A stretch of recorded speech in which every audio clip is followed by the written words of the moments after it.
वित्त विहीन विद्यालयों व वित्त विहीन शिक्षकों और सरकार के प्रति क्या बोले शिक्षक विधायक राज बहादुर सिंह चंदेल।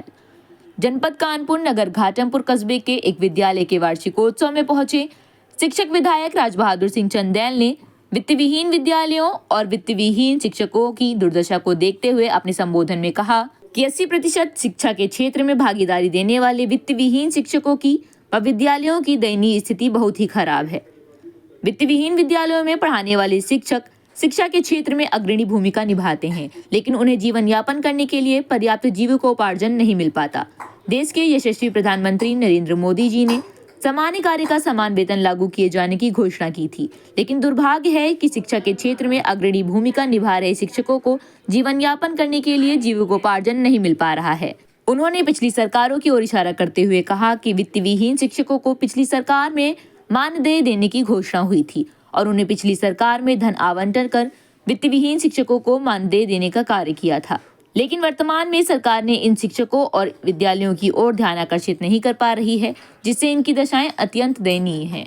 ज्ञापन दिए, धरने दिए, डायरेक्टर ऑफिस में प्रदर्शन किए, सरकार को मुख्यमंत्री जी से मिले, शिक्षा मंत्रियों से मिले, और जब कुछ नहीं सुना गया हम लोगों ने वित्त विहीन संस्थाओं के लिए हम लोगों ने कई आंदोलन किए।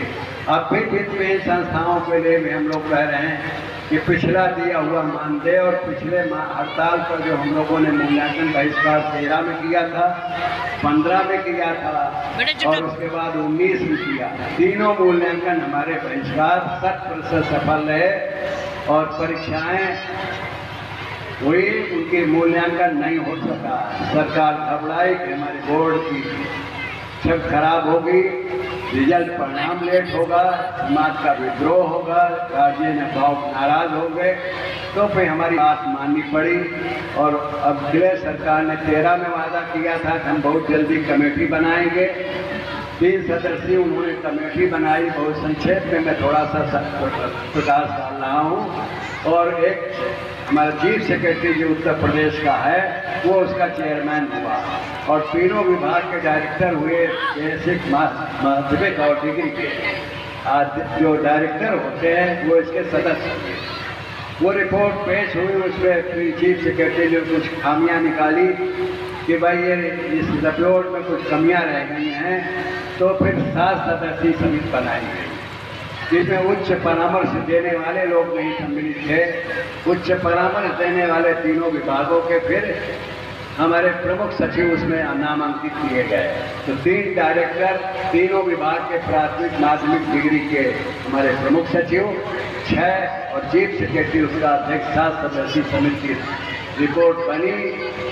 जब हम लोगों ने 13 में हड़ताल की तब उन्होंने वादा किया कि हम कुछ मानदेय देंगे और रिपोर्ट जो समिति बनाएंगे सरकार की ओर से नामित की जाएगी, उनकी रिपोर्ट प्राप्त होने पर हम मानदेय भी देंगे। लेकिन 15 तक 2 वर्षों तक उन्होंने नहीं कुछ किया, तो मैंने 15 में फिर मूल्यांकन का बहिष्कार कराया कि इम्तहान हो जाने दीजिए, कापी हम नहीं जांचेंगे जब तक इनके मानदेय नहीं बढ़ाए जाएंगे, तय किए जाएंगे। तो 15 में अखिलेश जी ने वादा किया कि मूल्यांकन शुरू करा दीजिए। बुढ़ा के हम लोगों से वार्ता हुई, चीफ सेक्रेटरी और डायरेक्टर और प्रमुख सचिव माध्यमिक शिक्षा सब लोग बैठे। हमारे संगठन के 4-5 लोग हम लोग बैठे और तय हुआ कि हम सम्मानजनक मानदेय देने की कोशिश करेंगे, लेकिन इस प्रदेश की नौकरशाही भी बहुत तरंगे डालती है। जो उच्च पदस्थ लोग होते हैं जिनको IAS अधिकारी कहा जाता है, उन्होंने कहा बस 10,000 का ही पैकेज उन्होंने मंजूर किया है। तो बड़ा भी हो सकता था या उसे विधिक व्यवस्था भी नहीं उसकी की नहीं, सीधे कैबिनेट में पास करके दे दिया। 17 में समय आया, 16 में वो मिला लोगों को। 16 में जब 15 में हड़ताल की और 2 साल नहीं किया तो 16 में उन्होंने भी घोषित किया कि हर हालत में तत्काल हम मानदेय जारी करेंगे।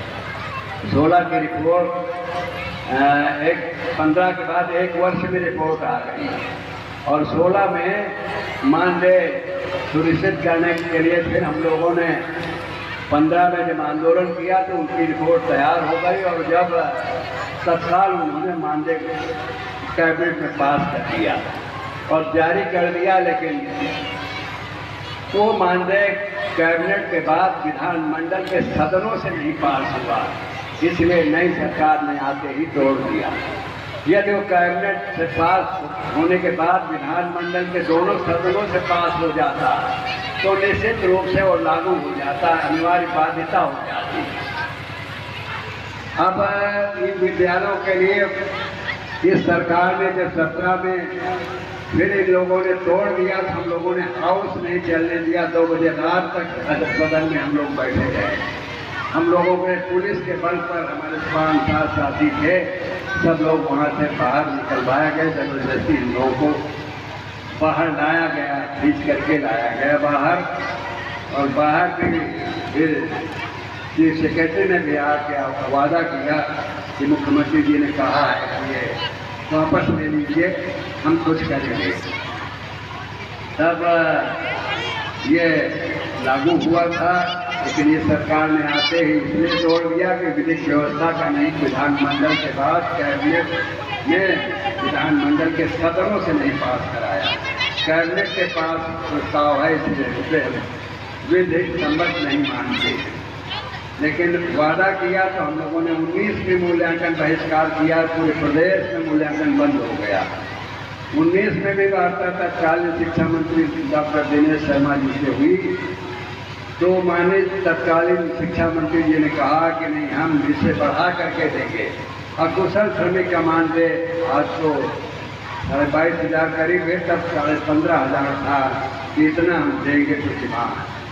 लेकिन हम लोग उम्मीद करते थे कि इतना वादा तो कर लिया है, मूल्यांकन कराइए, लेकिन इसके बीच का कुछ रास्ता निकलेगा, कुछ माहवारी मिलेगा। लेकिन फिर उन्होंने आज तक कुछ नहीं किया।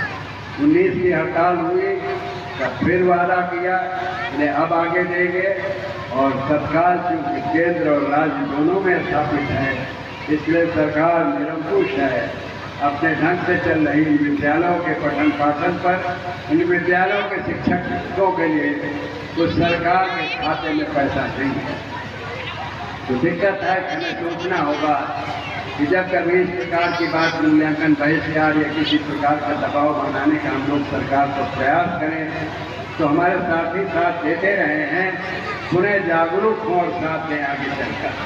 मैं वादा करता हूँ कि जो आपको खोया हुआ धनराशि है, जो 10,000 का पैकेज ये सरकार ने दिया था, उससे बढ़ाकर वर्तमान सरकार ने जो वादे किए थे उसके पूर्ति करें, अन्यथा हम लोग उन्हें सत्ता से बेदखल करने का भी प्रयास करेंगे। इन शब्दों के साथ अधिक न कहते हुए, आश्वस्त करते हुए मेरी निधि का एक पैसा मिलेगा।